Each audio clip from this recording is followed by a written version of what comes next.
Карлос Кастанеда. Огонь изнутри. Предисловие. Мои предыдущие книги были подробными отчетами, в которых я описывал свое ученичество у Дона Хуана, индейского мага из Мексики. Дон Хуан хотел, чтобы я понял и усвоил понятия и практические методы, бывшие для меня поначалу совершенно чуждыми. Поэтому мне не оставалось ничего другого, как только представить его учение в виде повествования о том, что происходило, ничего не изменяя и не добавляя от себя. В основе метода обучения, которым пользовался Дон Хуан, лежала концепция двух типов человеческого осознания. Он обозначил их терминами «правая сторона» и «левая сторона». Дон Хуан говорил, что правостороннее осознание – это нормальное состояние человеческого сознания, необходимое для адекватного функционирования в повседневной жизни. В левостороннем же осознании заключено все, что есть в человеческом существе загадочного. Левостороннее осознание – это состояние сознания, в котором человек действует как маг и видящий.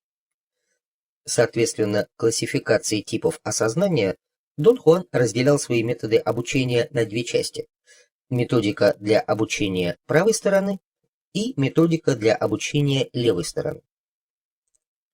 Все инструкции для правой стороны Дон Хуан давал мне, когда я находился в состоянии нормального осознания. Описанию именно этой части обучения и посвящены мои предыдущие книги. Дон Хуан сообщил мне, что он маг, когда я был в обычном состоянии осознания. Он также познакомил меня с другим магом, Доном Хинаро Флоресом.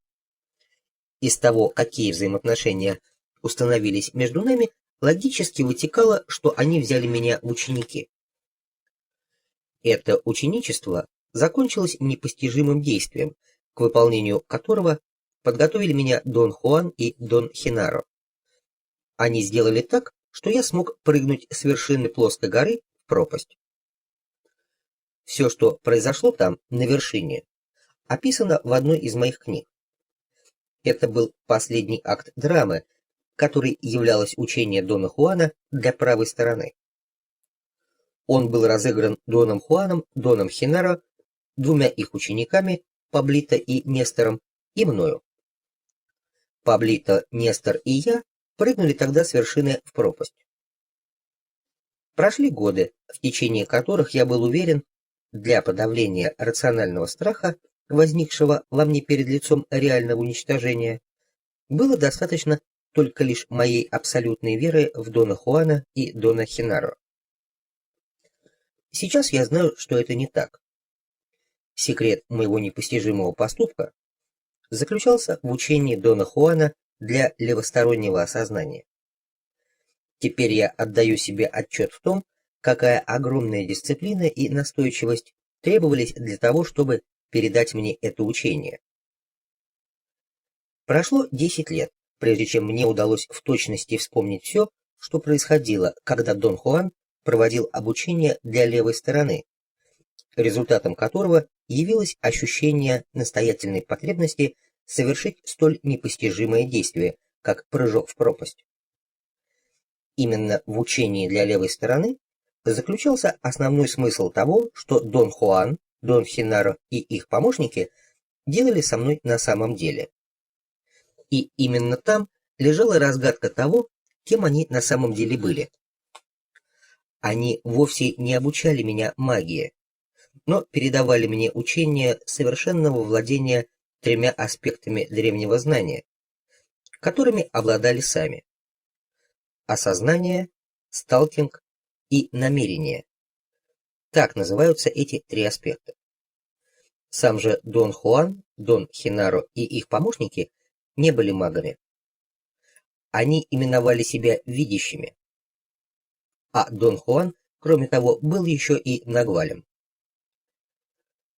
Многое из того, что касалось понятий видения и нагваль, Дон Хуан объяснил мне еще в учении для правой стороны.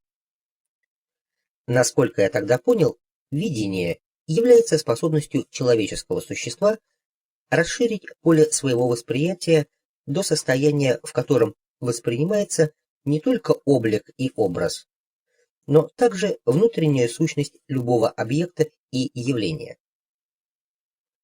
Дон Хуан также рассказывал мне, что видящие видят человека как поле энергии, образующее светящийся объект яйцеобразной формы.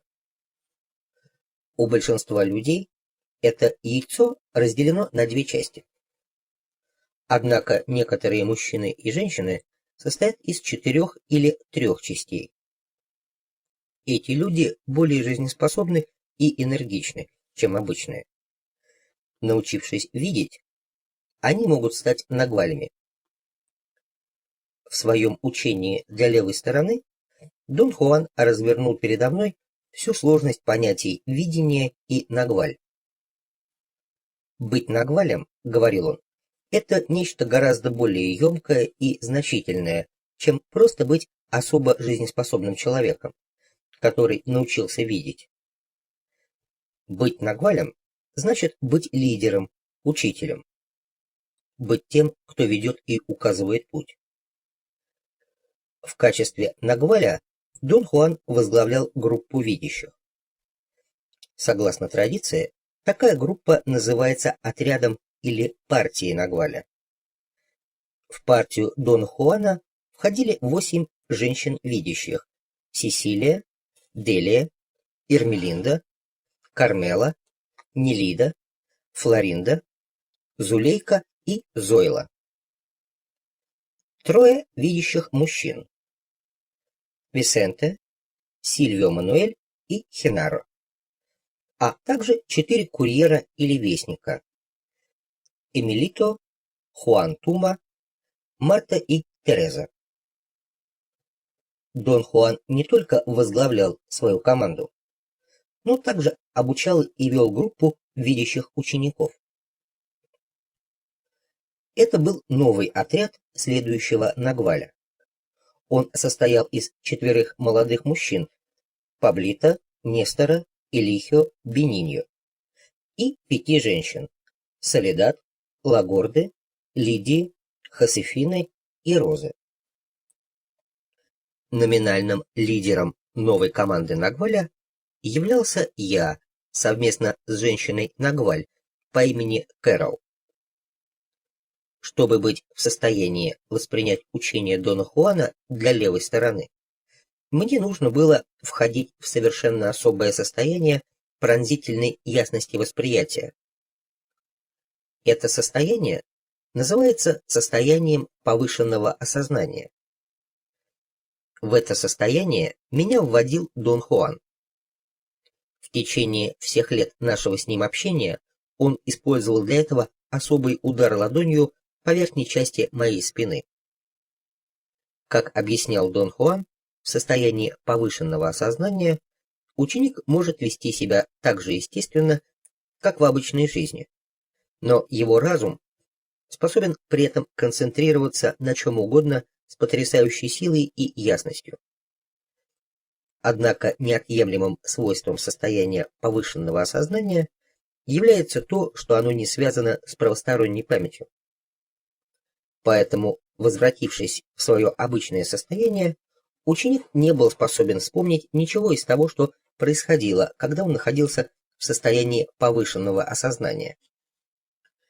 Для того же, чтобы качества и силы, обретенные учеником в состоянии повышенного осознания, стали частью его обычного состояния, он должен все вспомнить. А это требует многолетних усилий, связанных с постоянным, зачастую разрушительным напряжением. То, что происходило между мной и командой нагваля, является наглядным примером трудностей, связанных с восстановлением в памяти информации, полученной в состоянии повышенного осознания. С каждым из них, за исключением Дона Хенаро, я контактировал только в этом состоянии. Поэтому в своей повседневной жизни я не мог вспомнить ни одного из этих людей. Они не являлись мне даже тенями во сне. То, каким образом мы с ними каждый раз встречались, стало своего рода ритуалом. Я неизменно приезжал к дому Дона Хенаро в небольшом городке на юге Мексики. К нам с Доном Хенаро сразу же присоединялся Дон Хуан, и втроем мы проходили ту или иную часть учения для правой стороны. Затем Дон Хуан изменял уровень моего осознания, и только после этого мы отправлялись в соседний городок, где жил сам Дон Хуан и остальные 15 видящих. Каждый раз, входя в состояние повышенного осознания, я не переставал изумляться тому, насколько различны две стороны моего существа. Ощущение всегда было таким, словно с моих глаз спадала пелена, как будто я был почти слеп, и вдруг ко мне мгновенно возвращалось острое зрение. Меня охватывало ни с чем не сравнимое ощущение свободы и всеобъемлющей радости. Это было так не похоже ни на что, когда-либо мною пережитое, и в то же время в этом ощущении присутствовало пугающее чувство глубокой печали и тоски, чувство, неотделимое от свободы и радости. Дон Хуан говорил, что без печали и тоски полнота недостижима. Без них не может быть завершенности, ибо не может быть ни доброты, ни уравновешенности. А мудрость без доброты и знание без уравновешенности бесполезны, говорил Дон Хуан. В соответствии с построением учения для левой стороны требовалось, чтобы Дон Хуан совместно с некоторыми из своих помощников видящих раскрыл передо мною 3 грани своего знания: овладение искусством осознания, овладение искусством сталкинга и овладение намерением. Данная книга посвящена овладению искусством осознания, которое является частью полного комплекса учения для левой стороны, комплекса, использованного Доном Хуаном для того, чтобы подготовить меня к умопомрачительному поступку, прыжку в пропасть. Все, о чем здесь идет речь, я воспринимал, находясь в состоянии повышенного осознания. Поэтому описанные в книге события как бы выпадают из канвы повседневной жизни.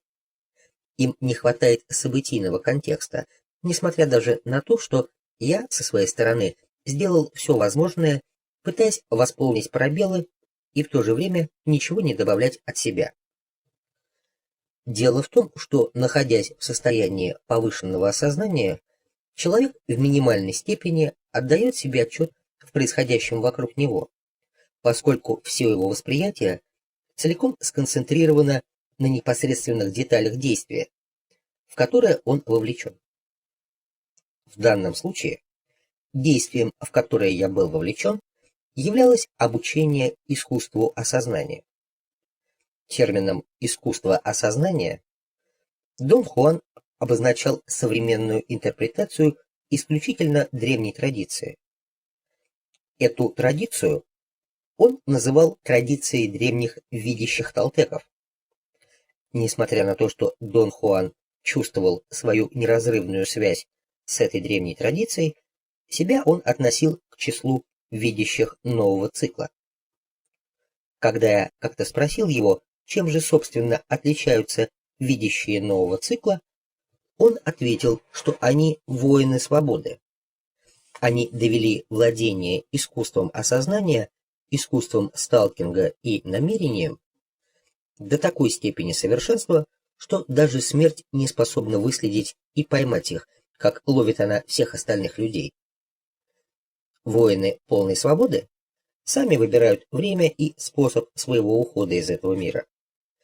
И когда выбранный миг наступает, приходит огонь изнутри, и они сгорают в нем, исчезая с лица земли, свободные, словно их никогда здесь и не было.